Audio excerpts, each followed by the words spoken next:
اور دلوں میں اترنے والی گفتگو فخر و سعادت پیر طریقت رہبر شریعت حضرت علامہ پروفیسر پیر سید بدیع الدین سہروردی صاحب نے جو ہے وہ ارشاد فرمائی۔ اللہ تعالیٰ ان کے علم میں مزید رحمتوں و برکتوں کا نزول فرمائے اور ان کا سایہ ہمارے سروں کے اوپر قائم و دائم فرمائے، اور اللہ تبارک و تعالیٰ ہر موڑ پر ان کی حفاظت بھی فرمائے اور دین حق اسلام کی یہ اسی طریقے سے خدمت بھی کرتے رہیں۔ یہ ہمارا بہت بڑا سرمایہ ہے۔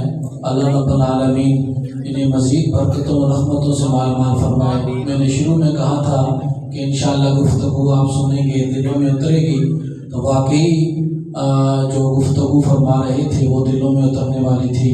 میں اس حوالے سے محترم جناب قاضی مسعود اقبال صاحب، آپ کی پوری ٹیم کا شکریہ بھی ادا کرتا ہوں، آپ تمام احباب کا جو یہاں تشریف لائے۔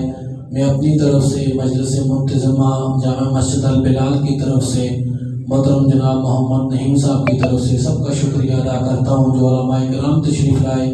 خطیب اہل سنت حضرت علامہ مولانا حافظ محمد ناصر محمود صاحب، مجاہد اہل سنت حضرت علامہ مولانا محمد نصیر عباسی صاحب، اور جناب ہمارے محترم حضرت علامہ مولانا پروفیسر ڈاکٹر اسد محمود عباسی صاحب، آپ تشریف لائے۔ حضرت علامہ مولانا ابراہیم منیر صاحب، آپ تشریف لائے، اور اسی طریقے سے ہمارے قبلہ شاہ صاحب ثوابی سے وہ تشریف لائے۔ میں سب کا شکریہ ادا کرتا ہوں، اور جناب حضرت علامہ مولانا حبیب الرحمان صاحب راولپنڈی سے تشریف لائے، اپنی طرف سے قاری رحیل صاحب کی طرف سے سب کا شکریہ ادا کرتا ہوں۔ اللہ سب کو برکتوں سے مالا مال فرمائے۔